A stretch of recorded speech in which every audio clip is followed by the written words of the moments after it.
যিশু ডাকেন তোমায়, যিশু ডাকেন তোমায়, স্নেহের দুটি হাত বাড়িয়ে বারে বার যিশু ডাকেন তোমায়।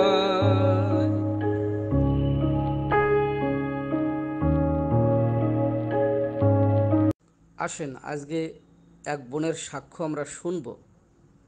প্রভু যীশু খ্রিস্টকে জানবার আগে 1 বছর সে কিভাবে কষ্ট পাচ্ছিল এবং কত যন্ত্রণার ভিতরে ছিল, কত ভয়ের ভিতরে ছিল, কিন্তু প্রভু যীশু খ্রিস্টকে বিশ্বাস করে প্রার্থনার পরে কিভাবে সুস্থ হলো তার নিজের মুখ থেকেই আমরা শুনি।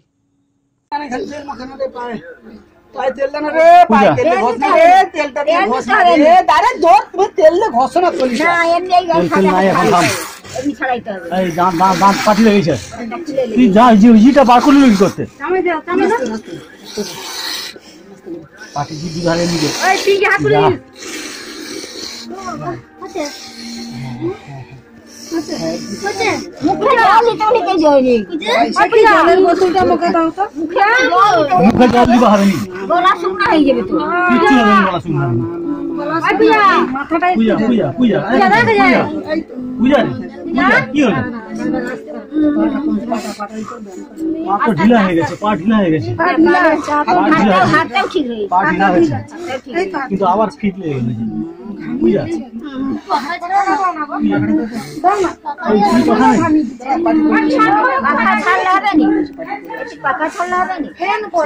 বিভিন্ন সমস্যা থেকে আমি উঠে দাঁড়িয়েছি, কিন্তু আমার এখন এই কিছুদিন হলো এখন আমার প্রচুর সমস্যা হয়েছিল। আমার ফিট লেগে যেত, আমার কোনো হুঁশ থাকতো না। তো আমি প্রভু যিশুর কাছে আমার কাকিমা প্রার্থনা রেখেছিল, আমি একটু জোরে বলবেন। বিশ্বাস ছিল, আমি বিশ্বাস করি প্রভু যিশুকে। তো যিশু আমাকে, আমার তো বিশ্বাস প্রভু যিশু আমাকে সব দিক থেকে পরিত্রাণ দেবে। তো আমাকে পরিত্রাণ দিয়েছে প্রভু যিশু। তো আমি সর্বদা প্রভু যিশুকেই মেনে আসব। এখন তুমি কি এখন ফিট পড়ো? না। কতদিন ফিট পড়াটা বন্ধ হয়ে গেছে? 2 মাস। 2 মাস আর ফিট পড়ো না। এর আগে তুমি কতবার ফিট পড়তে? এর আগে প্রতিদিন ফিট পড়তে? মানে দিনে হবে নি, সময় সময় যেমন রাত্রে। আচ্ছা, ওই বোনের বিষয়ে আপনি কিছু বলবেন? বলুন দেখি। এর মানে রাত্রিবেলা, রাত্রি 12টা দিনে হবে, দিনের প্রথম দিন থেকে শুরু। এই ফিট কত বছর ধরে চলতেছিল? ধরো না, এদের বাড়ি হওয়ার পর থেকে 1 বছর। 1 বছর ফিট পড়ছিল। যেমন কিডনির প্রবলেমের জন্য আমি স্যার আপনার কাছে প্রার্থনা করছিলাম। আর ওর মাকে এরকম আমি উপবাস প্রার্থনাতে থাকতে বলি, কারণ ওর এমন সমস্যা। তো ওখানে ডাক্তার কি ওষুধ দিয়েছে জানিনি ঠিক, তার দ্বারা প্রচন্ড বমি, সে বমি কেউ থামাতে পারেনি। এবং কি একদিনে রুম ভাড়া নিচ্ছে 6000 টাকা, না ডাক্তার কোনো চেক আপ করছে না কিছু করছে। এবার আমরা গরিব মানুষ কোথা থেকে পাবো? ওরা তো মানে ক্লান্ত হয়ে ওখান থেকে বাড়ি ফিরে আসে। ঠিক আছে, আর আমাকে কে যেন জানালো যে আবার অন্য নার্সিংহোমে, তারপরে আবার জানালো যে না বাড়ি চলে আসতেছে। আমি তো পিতাকে বলতেছি কি এমন হচ্ছে যে তাকে নার্সিংহোমে ভর্তি করতে হচ্ছে, আবার অন্য নার্সিংহোমে চালান করবে। তো প্রভু যিশুতে আমি সর্বদা প্রার্থনা করতে করতে মানে প্রার্থনা মায়ের ঘরে চলে গেছিলাম। সেখান থেকে আমি ওকে ভালো জানি খুব সুন্দর হয়ে যাবে। সর্বদা ওর জন্য আমি উপবাস প্রার্থনাতে, মানে শুক্রবার যে উপবাস প্রার্থনা চ্যানেল হয় এর নামে আমি দিই। ঠিক আছে, এর নামে দিই, যাদের সমস্যা থাকে, যেমন পিতমান অনেকের নামেই আমি দিয়েছি। তোমার কিডনির সমস্যাটা, এর কিডনির সমস্যাটা বলছে কিডনি মানে জল অতিরিক্ত খাওয়ার জন্য বলছে কিডনি মানে নষ্ট হয়ে গেছে। কিন্তু আমি তখন ডায়ালিসিস করতে হবে বলেছে। কিডনি ডায়ালিসিস করতে হবে ডাক্তার বলেছে? হ্যাঁ। তোমার কিডনি কি আবার ডায়ালিসিস করতে হচ্ছে? না, ডায়ালিসিস করতে হচ্ছে না। কিডনি পেটের মধ্যে সেরকম কোনো কিছু সমস্যা বোঝাচ্ছে? না সমস্যা বোঝাচ্ছে না। এবং কি বলছে কিডনির সমস্যার জন্য বলছে সমস্ত সময় মানে চেক আপে থাকতে হবে, যেমন সিদ্ধ ঝোল তেল মশলা কিছু খাওয়াবেনি। আমি এর মাকে বা এদেরকে সবসময় বলি সবকিছু প্রভু যিশুর নামে খাও, দেখবে খুব সুন্দর। যেমন আজকে আমার বাড়িতে কি খায় আমি ঠিক জানিনি, কিন্তু আজকে আমাদের তো মশলা তেল মশলা সবকিছু হয়েছে, কিন্তু প্রভু তো খুব সুন্দর রাখছে ওকে। আর আমার যখন ফিট পড়তো তার আগে থেকে সমস্যা হতো আমার প্রচন্ড। যখন ওই সমস্যাটা যখন হয়, এমনি নর্মাল কিছু দেখলে আমার প্রচন্ড ভয় লাগতো, শরীর পুরো থরথর করতো আর ছাতি ঢিপঢিপ করতো, প্রচুর সমস্যা হতো, ভয় লাগতো। শুধু এই মানুষকে দেখলে মনে হতো যেন কিরকম একটা লাগতেছে, ভয় লাগতেছে। এরকম হতে হতে তারপরে 2 মাস এরকম হওয়ার ভয় লাগা, ওইটা থেকে থেকে ফিট লাগাটা শুরু হলো। তারপরে বাড়ির লোক তো অনেক তান্ত্রিক অনেক কিছু করলো, ডোমরা পড়ালো, কিন্তু তাতে কিচ্ছু কাজ হলো না। তো তারপরে আমি সব খুলে দিয়েছি।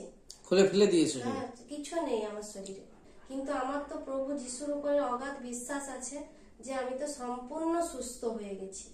মহান ঈশ্বর গৌরব হোক। ভালো থাকুন, সুস্থ থাকুন। বিশেষ করে আমাদের প্রণতি মাইতি বোন এখানে বিভিন্ন মানুষকে প্রভু যিশুর কথা বলে, সুসমাচার দেয় অসুস্থ মানুষদেরকে এবং সাধারণ মানুষদেরকে, মানুষের অসহায় পড়ে থাকা মানুষকে সুসমাচার দেয়। যারা বিশ্বাস করে তাদের জন্য প্রার্থনা করে। তার মধ্যে এই একজন বোন, এই বোনের জন্য প্রার্থনা করেছে। বোন বিশেষ করে 1 বছর ধরে ফিট পড়া রোগ ছিল, আর যখন একসময় বাড়াবাড়ি হয়ে যায় তারপরে অতিরিক্ত খারাপ হয়ে যাওয়ার পরে এ প্রণতি বোন আমাদের কাছেও প্রার্থনা দিয়েছিল, বারবার লাইভে প্রার্থনা দিয়েছিল, ফোন করে প্রার্থনা দিয়েছিল। আমরা প্রার্থনা করলাম বোনের জন্য। আজকে বোন 2 মাস ফিট পড়েনি। এর আগে প্রতিদিন তিনি ফিট পড়তেন, বেশিরভাগে রাত্রে, যখন তখন, কোনো টাইমের ঠিক ছিল না, প্রত্যেকটা মুহূর্তে কোনো একটা সময় ফিট পড়তো। যখন ফিট পড়তো তখন তোমার অবস্থাটা কেমন থাকতো?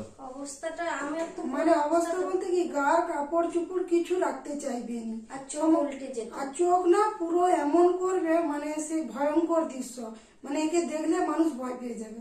সাধারণত আমাদের ঈশাই ভয় পেয়ে যায়নি এর কাছে, ভয়ে যেতেই চায়নি এর কাছে, কিন্তু আমার ঈশাকে ও খুব ভালোবাসে, কিন্তু ও ভয়ে যেতে চায়নি ওর কাছে। যাক, আজকে তুমি এই ফিট পড়া রোগ প্রভু যিশুতে সম্পূর্ণ সুস্থ হয়ে ভালো আছো।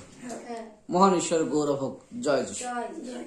প্রভু যিশুকে আমি জানলাম আমার কাকিমার দ্বারা। তোমার কাকিমা কি, ইনি কি তোমার কাকিমা? হ্যাঁ, আচ্ছা। তো কাকিমার দ্বারা আমি প্রভু যিশুকে জানলাম।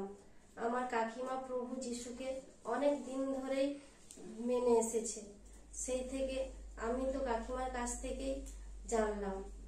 তো আমার ছোটবেলা থেকে খুব সমস্যা।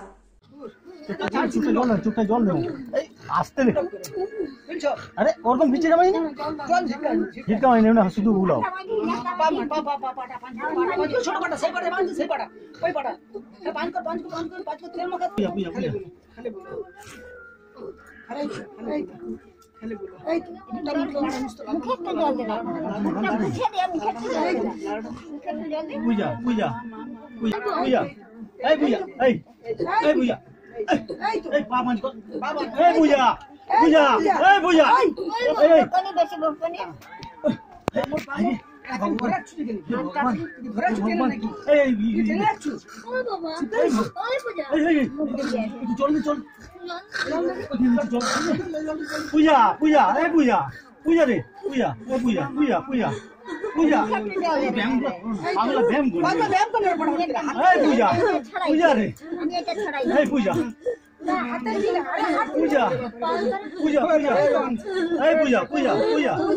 আমাদের ভিডিও ভালো লাগলে লাইক করুন, নিয়মিত ভিডিও পেতে সাবস্ক্রাইব করুন, সবার আগে ভিডিও পেতে বেল আইকনে ক্লিক করতে ভুলবেন না।